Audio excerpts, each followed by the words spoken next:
A year from today, we're going to elect a president. And so if you thought the presidential campaigning and debates were in high speed now, it's going to start in earnest after today. Here to give us an inside look as to what voters can expect is ABC political commentator Cokie Roberts. So glad to talk to you. But before we get to the presidential race, let's talk about something that's happening right here in the great state of Ohio, and that is issue 2, whether or not to put collective bargaining limits on public employees. It does have national implications.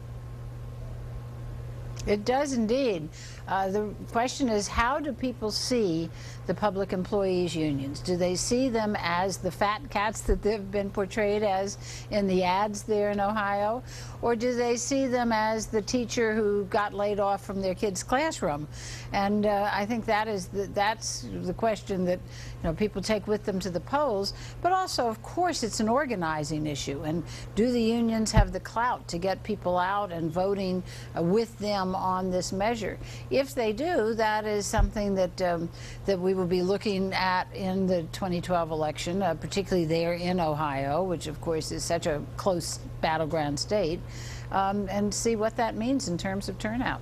All right, so let's talk presidential. Now, Republican presidential hopeful Herman Cain is surviving somehow these allegations against him.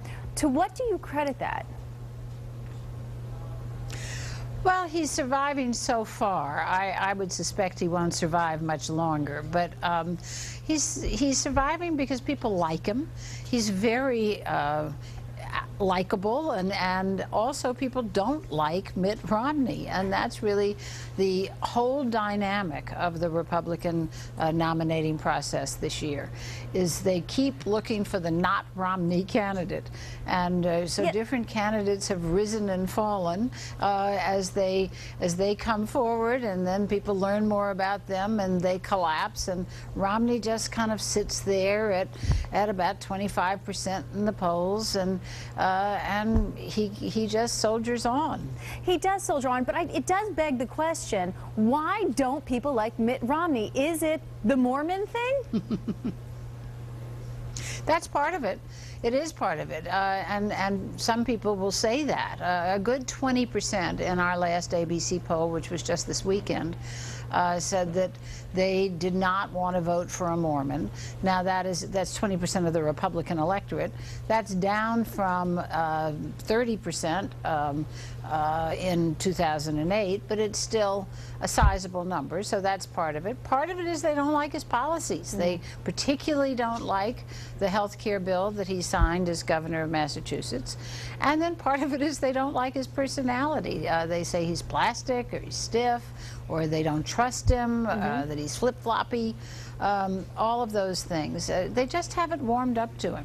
You know, I haven't even gotten to ask you about President Barack Obama and his re-election strategy. So we're out of time, but I want to ask you like 3 or 4 words. Is it going to be jobs, jobs, jobs for him? Now, have you been watching the It is going to be jobs, jobs, jobs, unless it's something else, because national security will trump something else if there is a crisis. Well, I'll tell you what, Cokie, it's going to be an interesting year ahead. It's going to get underway in earnest here, and hopefully we'll be talking to you over the next 12 months. It would be wonderful if we can. That's great. I look forward to it. Excellent. Thank you, Cokie. Of course, ABC and Channel 9 will bring you the very latest on the upcoming election as more information becomes available, and throughout the next several months we'll be very busy here.